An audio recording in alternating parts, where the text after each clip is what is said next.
Welcome to Sravani's media. Mega power star Ram Charan, director Buchi Babu కాంబినేషన్లో ఇంకో cinema రాబోతుందా? బుచ్చిబాబుతో మరో సినిమా చేయడానికి రామ్ చరణ్ ఎందుకు అంత ఉత్సాహం చూపిస్తున్నాడు? ఇదే ఇప్పుడు ఫిల్మ్ సర్కిల్లో హాట్ టాపిక్గా మారింది. రామ్ చరణ్, బుచ్చిబాబు కాంబినేషన్లో రీసెంట్గా వచ్చిన స్పోర్ట్స్ యాక్షన్ డ్రామా పెద్ది ఎంత పెద్ద విజయం సాధించిందో తెలిసిందే.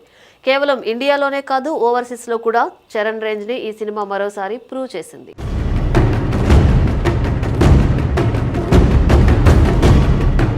అయితే ఈ సినిమా షూటింగ్ టైంలోనే రామ్ చరణ్కి బుచ్చిబాబుకి మధ్య స్ట్రాంగ్ బాండింగ్, నమ్మకం ఏర్పడ్డాయి. బుచ్చిబాబు వర్కింగ్ స్టైల్, ఆయన ఎమోషన్స్ని పండించే విధానం చరణ్కి విపరీతంగా నచ్చేసిందట. అందుకే పెద్ది ప్రమోషన్స్ టైంలోనే ఇద్దరూ కలిసి మరో సినిమా చేయబోతున్నట్లు హింట్ ఇచ్చారు. అందుకు తగ్గట్లే ఇప్పుడు ఈ కాంబినేషన్ మళ్ళీ పట్టాలెక్కేందుకు గ్రౌండ్ వర్క్ ఆల్రెడీ స్టార్ట్ అయిపోయిందట.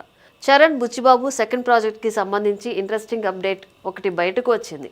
టాలీవుడ్కి చెందిన ఒక లీడింగ్ ప్రొడక్షన్ హౌస్ నుంచి భారీ అడ్వాన్స్ను రామ్ చరణ్ స్వయంగా బుచ్చిబాబుకు ఇప్పించాడని సమాచారం. అంతేకాదు, ఈ వారంలోనే బుచ్చిబాబు ఒక కొత్త ఆఫీస్ను కూడా ఓపెన్ చేయబోతున్నారు. ఈ కొత్త ఆఫీస్లోనే చరణ్తో చేయబోయే నెక్స్ట్ ప్రాజెక్ట్కి సంబంధించిన ప్రీ ప్రొడక్షన్ పనులు, స్క్రిప్ట్ డిస్కషన్స్ అన్ని స్టార్ట్ కాబోతున్నాయట. పెద్ది రిలీజ్కి ముందే బుచ్చిబాబు ఒక క్రేజీ స్టోరీ లైన్ చరణ్కి చెప్పడం, దానికి చరణ్ కూడా బాగా ఇంప్రెస్ అవ్వడం జరిగిపోయాయని టాక్. రామ్ చరణ్ ప్రస్తుతం క్రియేటివ్ డైరెక్టర్ సుకుమార్ కాంబినేషన్లో రాబోతున్న తన 17వ సినిమా RC-17 కోసం రెడీ అవుతున్నారు. RC-17 షూటింగ్ పూర్తి కాగానే తన 18వ సినిమాను బుచ్చిబాబుతో పట్టాలు ఎక్కించనున్నారట రామ్ చరణ్. పెద్దితో ఆల్రెడీ మ్యాజిక్ రిపీట్ చేసిన ఈ కాంబో ఈసారి ఎలాంటి జోనర్తో రాబోతుందో చూడాలి.